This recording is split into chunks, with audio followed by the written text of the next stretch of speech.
The Lady of the Elements, the Met Gala, Part 1.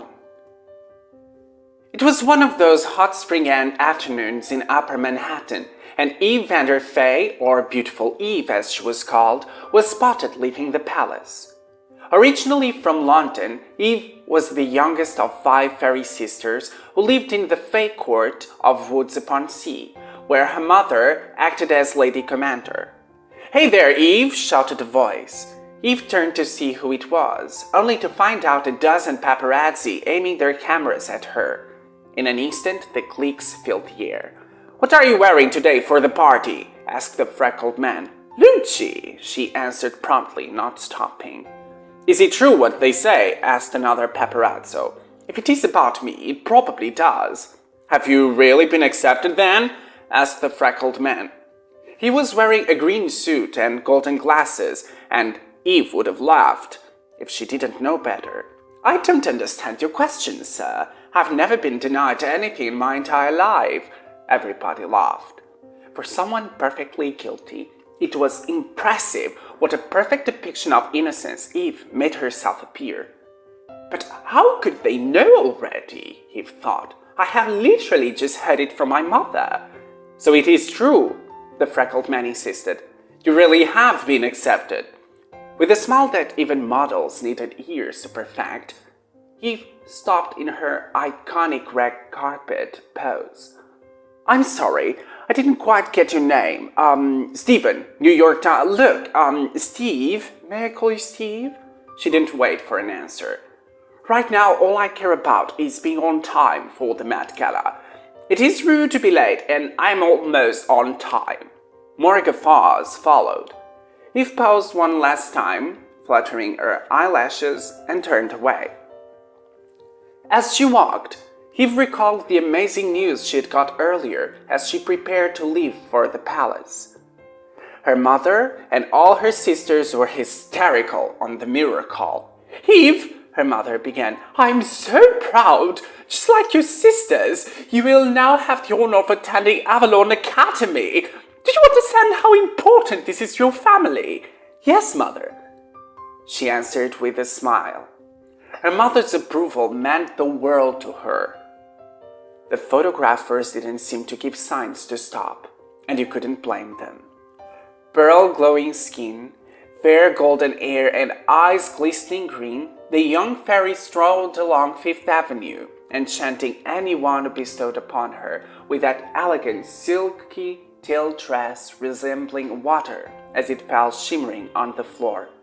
All about her exuded light, from her perfect hair to her 5-inch strappy sandals. Outside, smiling to her upon arrival, was Ella Winter, her mentor and the most influential woman in the fashion industry, who that very night would be hosting the grand event everyone was talking about, the first Monday in May. This was no ordinary party. Only the well-named and best-established families were invited. Stars whose names glistened in the Walk of Fame, from artists to politicians, philanthropists, designers, journalists, and public figures from all around the world. Everyone who was a someone, at least, came to celebrate fashion, style, and success. Very, very exclusive. I'm telling you, of course, about the Met Gala at the Metropolitan Museum of Art, the moment for many to either become prominent VIPs or colossal pariahs. And what I'm about to tell you is one of those such occasions, only the more remarkable for whatever outrageous and super exotic entertainments the fancy New Yorkers were used to. Nothing could predict the outcome of this particular, incident. Celebrities of all types flocked into the historical building. Eve, having found her date, a werewolf this time, followed suit. Inside, the lights danced in warm colors, filling the space in terms of yellow, gold, and white.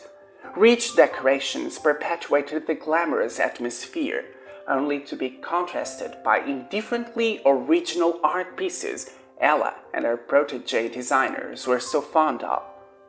"Nothing quite like the neighborhood in the Bronx, is it?" Eve pointed out. No, answered Tim, dumbfounded. Not at all.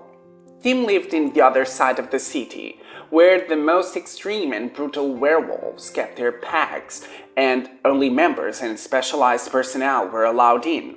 Eve, being neither, was an exception. In fact, days and nights had she spent there, indulging herself in the company of quite some enchanted wolves. The thought of this memory, along with Tim's funny expression, made her smile. What? Asked Tim, embarrassed. He was just tall enough. Eve didn't appreciate when she had to bend her neck back to look at people. And even though he wasn't the sharpest mind, he was definitely the comfortable choice. Handsome, strong, and kind. Nothing, answered Eve, not bothering to hide her smile. Come on, let's find the bar. Stopping here and there at precious intervals that allowed just enough space for the exuberant vests and hairdos to pass, were the many highly esteemed personas, looking around and making sure to be seen. Everywhere, journalists and photographers approached someone to compliment them, taking notes, receiving requests, asking for little favors. It was a happy crowd. In the middle, there was the bar. It resembled a huge shell from where several handsome bartenders stuck out, pouring the most incredible liquors and spirits ever seen. Their majestic long blonde hairs swirled in the air as though gravity could not affect them. Why, but this is amazing! Shouted a voice in delight. Eve looked just in time to spot a crazy-haired girl wearing the most outrageous outfit, in Eve's opinion, ever made. This funny-looking girl also seemed to be the only one who was having